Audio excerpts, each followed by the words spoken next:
இன்னைக்கு சாட்டர்டே எபிசோட்ல விஜய் சேதுபதி கொஞ்சம் தக் நிறைய குத்துட்டு தான் இருந்தாரு. அவர் ஃபர்ஸ்ட் ஆடியன்ஸ் கிட்ட சொல்லிட்டாரு, இந்த மாதிரி ஒருத்தர் கிளாப் பண்ணி இன்னொருத்தர் கிளாப் பண்ண மாதிரி வேணாம், யார் இருந்தாலும் கிளாப் பண்ணுங்கன்ற மாதிரி சொல்லிட்டாங்க. அதுக்கேற்ற மாதிரி யார் பேசுறதுக்காக எழுந்தாலும் கிளாப் தட்டுறாங்க. அவங்க மூஞ்சே செவக்குது. அந்த அளவுக்கு அவங்க நம்மளுக்கு தான் சப்போர்ட் பண்றாங்களோன்ற மாதிரி ஸ்டார்டிங்ல நினைச்சிருந்தாங்க. எல்லாருக்கும் கத்தும் போது இது ரோஸ்ட் தான் அப்படின்னு அவங்களே புரிஞ்சுக்கினாங்க. ஏன்னா இந்த வாரம் ரோஸ்ட் நடந்துச்சுல, அதனால விஜய் சேதுபதி கண்டஸ்டன்ட்டுக்கு ரோஸ்ட் குத்துறாரு. அதுக்கு முன்னால கண்டஸ்டன்ஸ் எல்லாம் ட்ரூத் ஆர் டேர் விளையாடி இருந்தாங்க.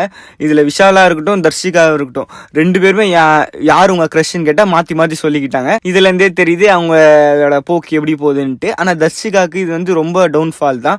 இதாலேயே அவங்களுக்கு கேம் ரொம்ப இறங்கிச்சு. அது ஆடியன்ஸ்க்கு எல்லாருக்குமே தெரியும். சிவா கிட்ட கொஸ்டின் கேட்கும் போது இந்த எந்த சீசன்லயும் இல்லாத ஒண்ணு இந்த சீசன்ல என்னன்னா வெரைட்டி வெரைட்டியா ஃபுட்டுன்னு சொல்லிட்டு அவர் சாப்பிட்ட எல்லா ஃபுட்டும் மெனு மாரி சொல்ல ஆரம்பிச்சிட்டாரு. அதுக்கும் விஜய் சேதுபதி ஒரு கவுண்டர் குத்துருப்பாரு. இது பிக் பாஸ் கிடையாது, இது பிக் பாஸ் ஹோட்டல், அதோட மெனு தான் இப்ப அவர் சொன்னாருன்ற மாதிரி சொல்லிட்டாரு. அதுக்கப்புறம் முத்துக்கு டாஸ்க் கொடுக்குறேன்னு சொல்லிட்டு அவ்வளவு பெரிய எக்ஸசைஸ் கொடுத்தாங்கல்ல, அது தப்பா கரெக்டான்னு கேட்டுட்டு இருந்தாரு. கடைசியில அது ஜெஃப்ரிக்கும் போச்சு. ஏன்னா ஜெஃப்ரியும் 100 தோப்பு காரணம் போட்டிருப்பாரு. அதனால சாச்சனாவுக்கும் திரும்பிச்சா. இதுல சாச்சனா ரொம்ப பிரேக் டவுன் ஆயிட்டாங்க.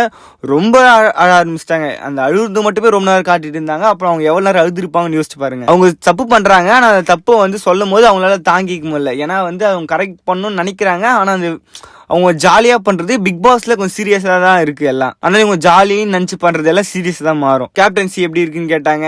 அது எல்லாம் கொஞ்சம் சுமாரா தான் இருக்குன்ற மாதிரி சொல்லி இன்னைக்கு விஜய் சேதுபதியே நான் இங்க இருந்து ஓடுறேன், உங்ககிட்ட கேட்டு கேட்டால முடியல, எவ்வளவு நேரம் தான் பேசுறதுன்னு சொல்லிட்டு ஜாலியா சத்யாவை சத்யா நீங்க இப்பயாவது பேசுங்க, இந்த வாரம் ஃபுல்லா ஒண்ணுமே பேசல அப்படின்ற மாதிரி காமெடி பண்ணிட்டு அவர் கிளம்பிட்டாரு. நாளைக்கு யார் எவிக்ட் ஆக போறான்றத நாளைக்கு பார்க்கலாம்.